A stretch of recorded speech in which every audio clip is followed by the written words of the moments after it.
Барлығыңызға сәлем достар. Бүгін біздің видеомыз атауы сұрақ жауап және де плюс сіздерді енді мен Сержан мен Сұлтанмен таныстырып кететін боламын.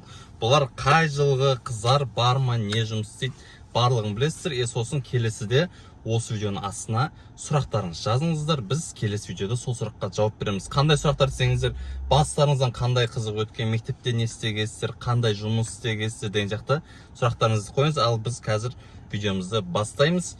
Давай, Сержан, сен өзіңді таныстырып кет. Мен бірінші таныстырып кетейін. Менің есімім Сержан. Мен 2000 жылғымын. Жасың қаншада? Жасым 20 қаншада еді? 24-те. 24-те. Басым бос. Если что, әпшелеріңіз болса да ойнап айтам. Енді Сұлтан. Сұлтан, давай. Менің есімім Сұлтан. Жасым 23-те. Тани айтамыз. Руым Дулат. Сыйқым. Басыңызшы. Басым бос емес. Басы болса емес, Сұлтанның қысы бар. Басымда шаш бар. Нандай сұрақтарыңыз бар шығар сіздердің, біз қалай танысқанымыз деген сұрақтарыңыз болса, Сержан мен бөлем болып келеді. Сұлтан мен класстасым. Молжан да біздің класстасымыз. Сұлтан мен Молжан бәріміз бір класста оқығанбыз. И бұрын бізде 609 деген проект болған. Сол кезде біз блогер болғанбыз. Анда бір-екі видеоларға шығарып қойым экранға, көрсеңіздер болады. Тағы да не айтамыз? Солай біз Жалпы ютубта жүрген Батыр, Мырза, барлығы бір мектептен шыққандар. Барлығымыз бір мектепте оқып шыққанбыз. Бәрі Елжас. Аруна. Бәріміз бір заводтан шыққанбыз. Біз дәл қазір өзіміз сұрақтарды құрастырып, сол сұраққа өзіміз жауап беретін боламыз. Ал сіздер келесі видео осы шықсын десеңіздер, обязательно қызықты сұрақтарыңыз қойыңыздар. И барлық сұраққа біз келесіде дәл осы сұрақ жауап рубрикасын түсірген кезде сіздерге жауап беретін боламыз. Тағы да айта кетейін, сөйлеп шаршатып жүрген шығармын, бірақ келесі видео бізде пятница күні бір видео шығу керек. Үшеуміздің безбашенный видео болады. Өте қызық. Сол видеоға дайындалып жүріңіздер.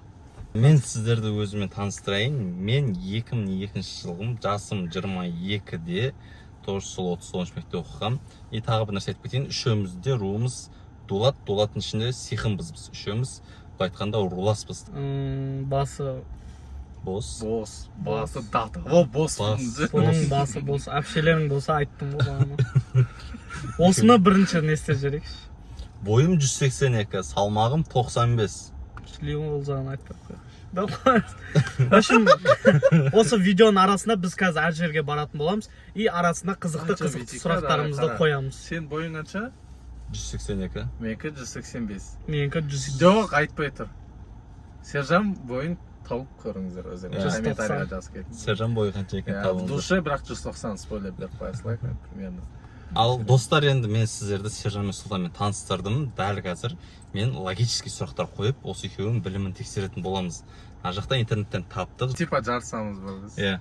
Группа анау деп. Балет етіп отырыңыздар. Бұл паузаға қойыңыздар, дәл қазір комментарияға жазып кетіңіздер. Сұлтан ұтама немесе Сержан ұтама, соны жазып кетіңіздер. Сағат түнгі 9-да жаңбыр жауып тұрса, 72 сағаттан кейін күннің жарқырауына мүмкіндік бар ма дейді. Достар, қараңыздар. Сағат түнгі 9-да жаңбыр жауып тұрса, 72 сағаттан кейін күннің жарқырауына мүмкіндік бар ма дейді. Тоқта. Күннің жарқырауына мүмкіндік жоқ. Жоқ па, неге? 27 сағаттан кейін қайтан сол түн болады. Екеумізде бір Не қой. Бірінші жауап берді. Главное, осы айтады. Мен де білдім Жоқ, достар. бізден бірінші тауып атсаңыздар, комментарийға жазып отыра берсеңіздер болады. Қандай зат кішірейген сайын үлкен болады? Қандай зат кішірейген сайын Үлкен болады. Зат те? Или не? Зат деп тұр, Күн. Неге? О батады ғой, сол кезде үлкейеді.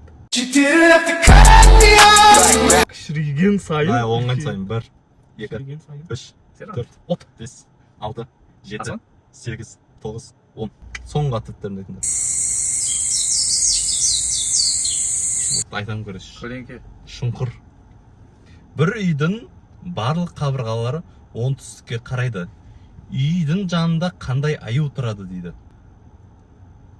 Қоңыр аю. не қоңыр? өзің ғой аю. Онда айтасың ағаю деп. Ағаю. Негізі жақындадыңдар оған. Орасы барлыққа орасы оңтүстікке қарайды. Өзіміз ой. Оңтүстікке қарайды. Қандай аю? Негізі маған жақындадыңдар сендер, кәдімгідей жақындадыңдар. Ағаю. Зоопарктегі аю ма? Сержан дұрыс. Ағаю. Ағаю. А. Ағаю үй солтүстік полюсте орналасқан. Бірде бір көрдіңдер ма? Сұрақ. Бір адам ұшақтан секіріп тірі қалды. Ол парашют қолданған жоқ. Бұл қалай мүмкін дейді. Типа парашюті бар адам не істеген ғой? Жоқ. Суға секіріп онда тірі қалды. Жоқ. Бір орында тұрған самолеттен шығып? Сен дұрыс негізі жауабын. Ұшақ жерде тұрған болатын дейді. Болды. 2-де 1 жауап. Қаншаға 2-де 1 сен тұрсың ба? Иә. Қандай затты сындыра аласыз, бірақ ұстай алмайсыз? От темір. Отта вулканда. Ұстай аласың ғой сен? По факту қолың кешеді ұстай аласың ғой. Анан ұстай алмайсың. Оны ұстаймын. Бірақ сындыра аласыз. Су? Суды ұстай аласың ғой? Ұстай алмайсың ғой, ақып кетеді ғой. Жалпы қолыңа тиеді ғой? Погоданы деп. Табиғи затқа үшін. Сүйек. Ішіндегі адам. Уәде. Уәдені бұза аласың, бірақ ұстай алмайсың ғой? Сен сындыра аласың дедің ғой? Нәйді сындыра аласыз деп жас болған ғой? Сындыру деген. Сындыру жағын ойлап кеттік қой. Логикалық не екен ғой? Жүргізушіні ауыстырыңдаршы. Міне давай. Қандай зат өзіне тиесілі болса да, сіз оны ешқашан көре алмайсыз? Қандай зат өзіне тиесілі болса да, сіз оны ешқашан көре... Адамның аты ма? Жоқ. Көз ба? Дұрыс. Ошы шең. Ұзақ күтіп болғанақшы. Дайындалмаған ведущий. Ауыстырыңдаршы ведущийді, мені біледі ма? Әлі отыру ма? Бөлмедегі әр бұрышта бір мысықтан және оған қарама-қарсы 3 мысықтан отырса, бөлмеде неше мысық? 4-те 1 30. Қойық. Мен түсінбедім да ғой. Дұрыс айтты. Дұрыс қой? Бөлмедегі әр бұрышта бір мысықтан отырса, әрқайсысына қарама-қарсы 3 мысық отыр. Түсіндің ба? Бұндай түсін. Давай. Үстел үстінде 3 стакан шие тұр. Марат 1 стакан шиені жеп қойды. Неше стакан қалды? 3 стакан. Неше ма? Есептелмеді онда бұл. Көшеде 2 әкесі, 2 баласы және атасы немересімен қыдырып жүр. Көшеде неше адам жүр? 3 адам. Қанша 5-1 ба? Сержан тубой екенсің ғой. Жоқ, енді не Дұрыс сен қой, ана немересіне әкесі бар, әкесінің әкесі. Давай, Сержанға ғана қойшы мына сұрақты. Сен жауап бермейсің. Фора берсек бір сұраққа. 2 бала шахматты 2 сағат ойнады. Олардың әрқайсысы неше сағат ойнады? 1 сағат. Неге? Қалай тоқтат? Басынан қаш? Достар көрдіңіздер ме? Басынан қаш? 2 бала шахматты 2 сағат ойнады. Олардың әрқайсысы неше сағат ойнады? 2 сағат ойнады. 2 сағат ойнады, екеуі бірге ойнап отыр. Бірінші қайда айтсын. Оңай сұрақ қойдың ба деген? Ойнап істедің ғой. Ой, өтірді. Достар, бұның бәрі видеоға. Өтірік. Туп ойнап. Давай, келесі тағы бір оңай сұрақ. Допты лақтырғанда, доп сол ізімен кері қайту үшін оны қалай лақтыру керек? Жоқ, қалай. 6-1, Сержан. Қараңғы бөлмеде Мишам мен керосин лампасы бар. Бірінші не жағасыз дейді? Керосин.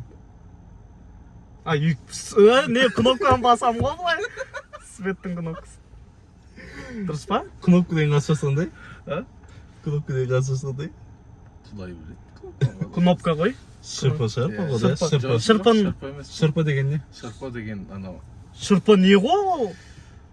Тікан отын ғой, отын. Отын сияқты. Отын жандыратын. Бір шырпы екен жауабы. Сонда да дұрыс айтасың. Керосин, шырпыны жағасын, сосын олар жанады ғой, бәсе. Бірақ тупойский сұрақ. Сен соған жауап бере алмадың.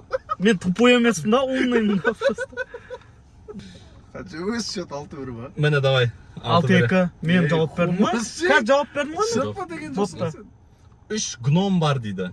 Сержант. Жақсы білемін мен оны. Сол 3 гном бар. Сол 3 гномға 3 қызыл және 3 көк капюшонды көрсетеді.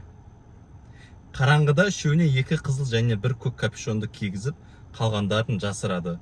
Гномдардың қайсысы өз басындағы капюшонның түсін таба алады? Қалай сонда? Мені қара, басынан асып оқимын. 3 гном бар. Сол 3 гномға 3 қызыл және 3 көк капюшонды көрсетеді. Қараңғыда үшеуіне 2 қызыл және 1 көк капюшонды кигізіп, қалғандарын жасырады. Гномдардың қайсысы өз басындағы капюшонның түсін таба алады дейді. Қызыл киген. Қызыл киген. Көктек сұр. Қызыл киген гном таба алады. Гномдардың қайсысы өз басындағы капюшонның түсін таба алады? Сол кигізіп атқан төртіншісі. 3 гном бар деп атым ғой. Кигізеді деген ғой, көре алады қай. Ол ондай емес. типа көк или қызыл ма? Жоқ. Негізі. Ешкім көре алмайды. Дұрыс. Прикинь. Дұрыс. Өйткені қараңғы ғой. Болды. 6-2. 6-2. Жетем қара кембек достар, кембек. Мотоцикл жүргізушісі ауылға келе жатқанда жолдан өзіне қарсы 3 жеңіл машина және 1 КамАЗы кездестірді. Ауылға неше машина бара жатыр? Бір. Мотоцикл ғана баратыр. Дұрыс. 6. 6. Көрді, кембек. Шаршының қабырғасын 3 есе үлкейтсе, оның ауданы неше есе үлкейеді? 3. Шаршының қабырғасын 3 есе үлкейтсе, оның ауданы неше есе үлкейеді? 9 есе. Дұрыс. О zaman білмеймін, математика емес. 7-2 ма? 7-2. 7-3. Жұп санды 3-ке бөлгенде қалдық қандай болуы мүмкін? 0. Жұп санды 3-ке бөлгенде қалдық қандай болуы мүмкін? 0. Жұп санды дегенде типа 2 ма? Бөлсең 0. Жауабын айтайын ба? Жұп сан шығады. Жайсан.